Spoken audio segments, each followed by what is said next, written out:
Shalom teman-teman Youth Galilea, selamat bergabung pada kebaktian Youth hari ini. Pada hari ini topik kita adalah pikiran kotor yang akan dibawakan oleh Kak Memel.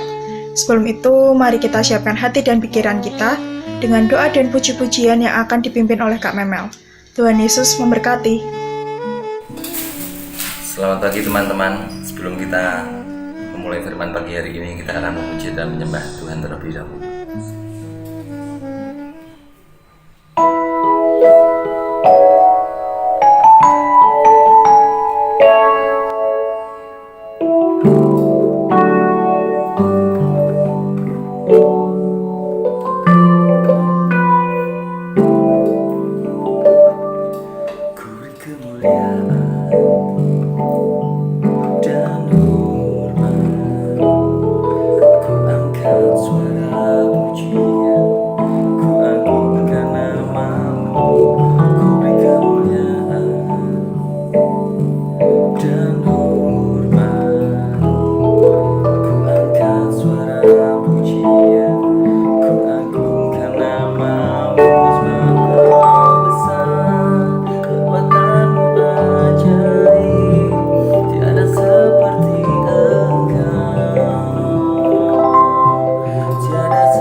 Mari kita bersatu dalam doa.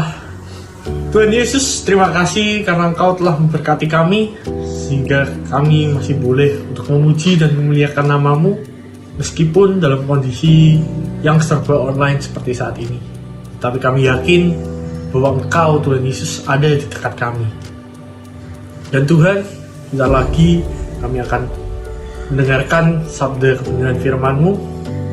Kau berkati hamba-Mu yang akan menyampaikan firman. Kau yang pakai hamba-Mu secara luar biasa. Dan biar firman yang disampaikan mampu kami terapkan di kehidupan kami sehari-hari. Tuhan Yesus, terima kasih. Kami sudah berdoa dan mengucap syukur. Haleluya. Amin. Halo, selamat pagi teman-teman youth semua, teman-teman youth GBT Galilea.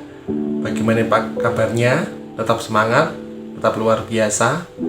Walaupun kita kebaktian masih secara online, tapi tidak menghilangkan, tidak mengurangi rasa semangat kita untuk terus tetap melayani Tuhan sampai Tuhan memanggil kita. Pada kesempatan hari ini saya mau men-sharingkan tema pada sharing Youth Galilea pada hari ini bertemakan Victor. Nah, mungkin teman-teman menganggap apa Victor itu nama orang, yang pasti juga kita bukan membahas nama orang. Dan juga mungkin kalau ada teman-teman pernah melihat film Van Helsing, itu juga ada musuh dari tokoh utama bernama Victor. Tapi kali ini juga saya tidak membahas untuk musuh dari tokoh utama Van Helsing ini. Tapi pada kesempatan kali ini kita akan membahas tentang Victor, yaitu pikiran kotor. Nah, jadi mari kita membuka Alkitab kita di dalam Roma 8 ayat 5 dan 6. Roma 8 ayat 5 dan 6. Begini firman Tuhan, sebab mereka yang hidup menurut daging memikirkan hal-hal yang dari daging. Mereka yang hidup menurut roh memikirkan hal-hal yang dari roh. Karena keinginan daging adalah maut, tetapi keinginan roh adalah hidup dan damai sejahtera. Amin.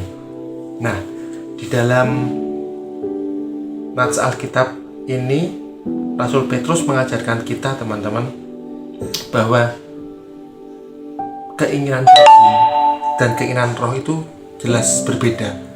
Jelas dua sifat yang berbeda, berlawanan.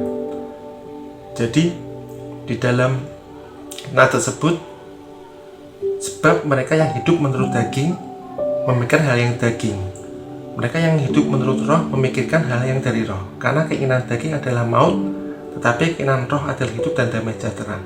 Di sini jelas tertulis bahwa jika kita memang menuruti keinginan daging, tanda kutip, kita berpikiran kotor, kita berpikiran negatif terhadap sesama, kita selalu underestimate terhadap orang lain, selalu berpikiran kotor dan berpikiran mungkin di luar nalar kita. Jadi dari karakter seperti tersebut, kita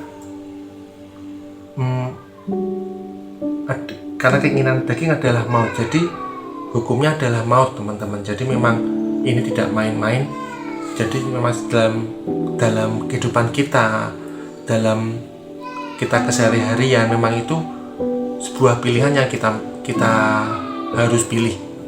Apakah kita benar-benar mau surut kehendak Tuhan dengan hanya fokus untuk kita kepentingan roh, hanya untuk memikirkan hidup menurut roh, ataupun kita memang lebih memilih kehidupan secara kedagingan. Mungkin kedagingan itu bisa berpikiran negatif, bisa berpikiran kotor, juga menilai orang dengan negatif semua. Jadi banyak faktor yang membuat hal-hal negatif itu bisa terjadi. Tapi dari sini kita juga mau belajar bahwa hidup itu memang pilihan. Jadi memang seharusnya kita juga harus menurut dengan kehendak Tuhan Yesus. Selalu hidup kita dengan sesuai roh, sesuai dengan kehendak Yesus. Apa yang diinginkan Tuhan Yesus, kita lakukan seperti itu.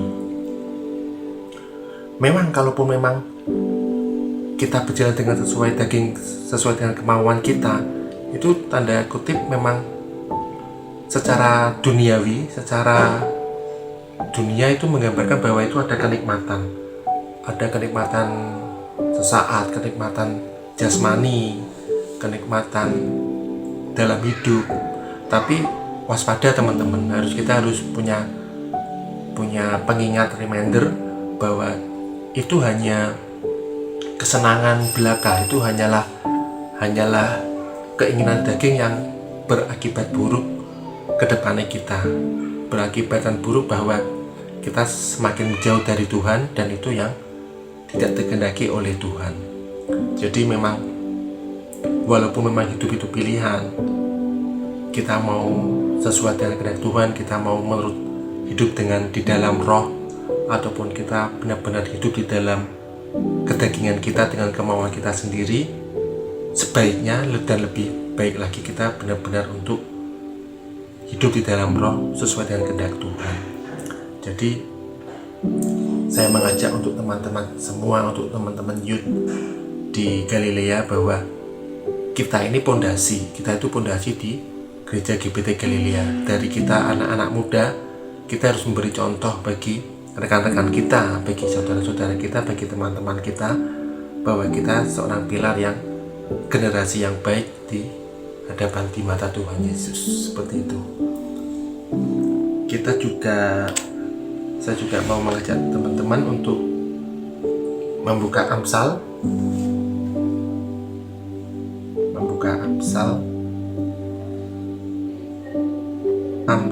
pasal 4 ayat 23. Amsal pasal 4 ayat 23. Demikian firman Tuhan. Jagalah hatimu dengan segala kewaspadaan, karena dari situlah terpancar kehidupan. Saya ulangi, jagalah hatimu dengan segala kewaspadaan, karena dari situlah terpancar kehidupan. Nah, dari nats ini jelas ya teman-teman, bahwa Tuhan berkehendak bahwa di dalam setiap kita hidup, di dalam setiap tindakan kita, di dalam setiap kita melakukan aktivitas, kita harus dengan standar ukuran dengan ada waspada. Jadi memang ada kriteria kita melakukan kehidupan ini, ada suatu kewaspadaan bahwa kita jangan sampai terlena, kita jangan sampai terhanyut, kita kadang ikut arus dunia, tapi memang secara tidak langsung di dalam kita kehidupan, dalam kita bekerja, kita beraktivitas, kita berkuliah, kita yang masih sekolah, ada teman-teman kita, ada rekan-rekan kita yang jalan dalam hidup tidak sesuai dengan kehendak Tuhan, yaitu itu pilihan mereka. Memang mereka memilih untuk jalan seperti itu. Nah, tapi kita sesuai hidup di dalam Alkitab, bahwa Tuhan Yesus mengajarkan tidak seperti itu ya teman-teman. Jadi di dalam nats ini kita hidup, jagalah hati kita, jagalah tindakan kita dengan segala kewaspadaan. Yang dimaksud dengan kewaspadaan adalah kita harus berhati-hati, kita harus bisa membedakan mana ini hidup dalam kedagingan kita, mana ini pilihan di dalam hidup di dalam roh. Tentunya di dalam nats yang pertama yang kita sampaikan tersebut, kalaupun memang kita di dalam hidup di dalam roh, kedepannya kita akan damai sejahtera. Kita di dalam hidup damai sejahtera bersama Tuhan Yesus. Dan jika kita juga memang segala tindakan kita, segala hati kita penuh dengan segala kewaspadaan, pasti di situ kita juga terpancar suatu kehidupan. Ada suatu damai sejahtera, ada suatu kenyamanan, jika kita memang sesuai dengan kehendak Tuhan Yesus. Jadi kita sebagai anak-anak muda, kita sebagai anak-anak youth harus tahu mana standar ukurannya, tolak ukurnya di dalam Tuhan, di dalam kita bertindak, dalam kita menjalankan aktivitas kita masing-masing. Untuk saya juga mengajak teman-teman untuk membuka Alkitab kita di dalam Filipi 4, di dalam Filipi 4 ayat 8. Filipi 4 ayat 8. Jadi akhirnya saudara-saudara, semua yang benar, semua yang mulia, semua yang adil, semua yang suci, semua yang manis, semua yang sedap didengar, semua yang disebut kebajikan dan patut dipuji, pikirkanlah semuanya itu.